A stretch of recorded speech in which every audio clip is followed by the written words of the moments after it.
एक नए रूप में आपने दे दिया। अब ये मैं किस आधार पे कह रहा हूं?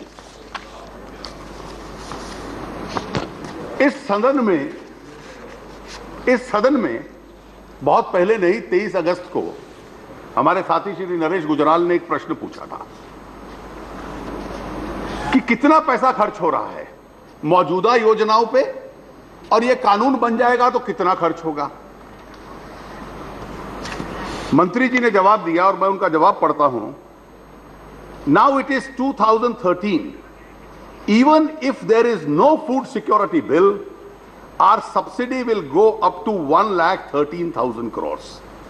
Now when the food security bill is implemented, which includes many schemes like midday meal scheme and other schemes for women and children and all things, the subsidy will be 1,25,000 crores.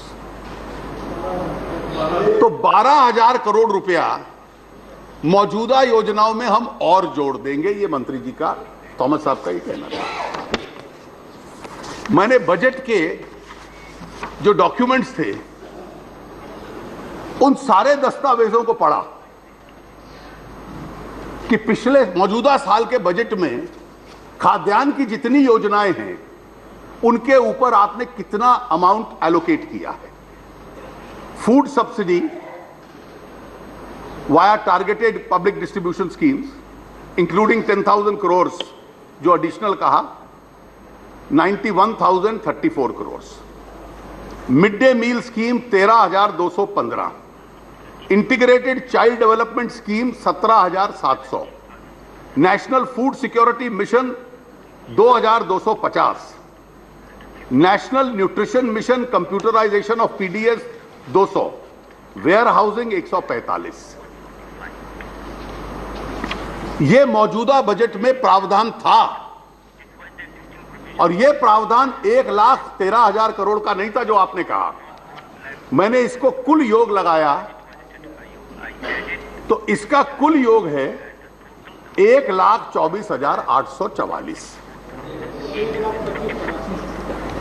The total amount provided in this year's budget on all food schemes, even without this act or bill or ordinance, is 1,24,844 crores. You repackage that and now say it will become an act. You see, my schemes were an entitlement, but the act is a right. The act says will extend up to. So the language is flexible. How much it can be reduced, how much it can be raised, you keep then reserve the power to yourself in the act. Not only this, you can look at it in another way. How many people are covered under your existing schemes? यह भी आपका संसद में ही उत्तर है। मौजूदा योजनाओं में कितने लोग कवर्ड हैं?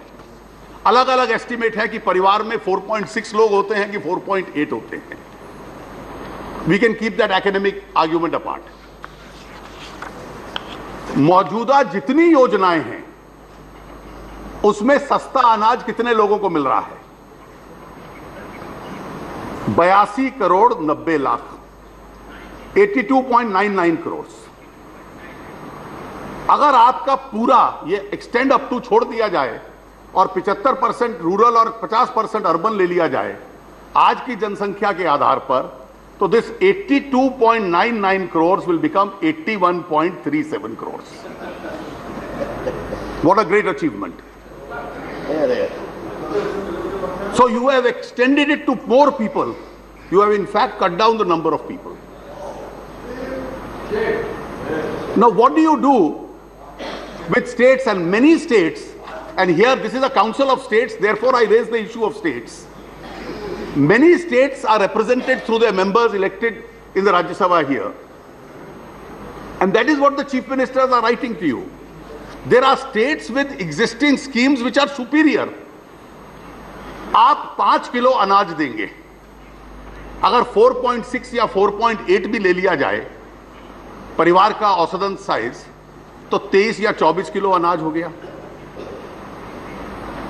अब उस राज्य क्या करे, छत्तीसगढ़ जो 35 किलो दे रहा है। आपकी योजना माने या अपनी माने और उसको कम करे। आप कह रहे हैं कि 2 रुपए 3 रुपए पे दूंगा, वो 1 रुपए में 35 किलो दे रहा है, तो आपके कहने पे डबल या ट्रिपल करेगा। आप सिर्फ अनाज दे रहे हैं, वो भी 5 किलो पर व्यक्ति। वो अनाज भी देता है, चना भी देता है, आयोडाइज्ड नमक भी देता है, चीनी भी देता है, और नमक तो फ्री में देता है, दाल भी देता है। और केवल ये छत्तीसगढ़ नहीं, ये योजनाएं और राज्यों की भी है। तो इसलिए थोड़ा बड़ा दिल दिखाइए और इसमें लिखिए कि जो राज्य हमसे बेहतर योजना के तहत दे रहे हैं, उन राज्यों की योजनाएं चलती रहेंगी, वो कम नहीं करेंगे।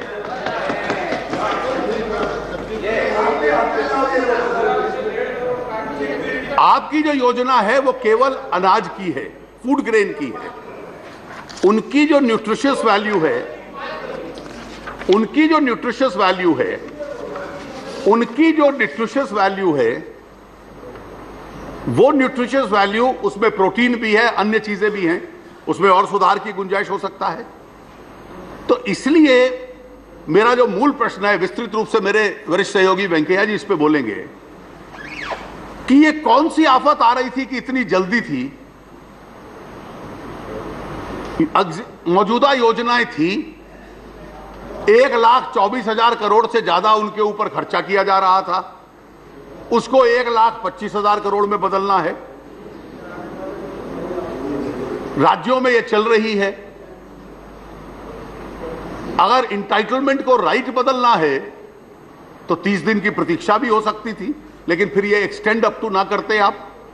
तो इसलिए मैं आपसे आग्रह करूंगा कि ऑर्डिनेंस इशू करने के लिए कौन सी जल्दी और आफत थी कि इस तरह का कानून, और वो भी कानून जो पूरे रूप से राज्यों ने लागू करना है, और राज्यों के पास इससे बेहतर योजनाएं हैं, कि ये करने के लिए आप संसद के सत्र की प्रतीक्षा नहीं कर सकते थे। इसलिए आपने अपने ऑर्डिनेंस इशूइंग पावर अधिकार का दुरुपयोग किया। धन्यवाद।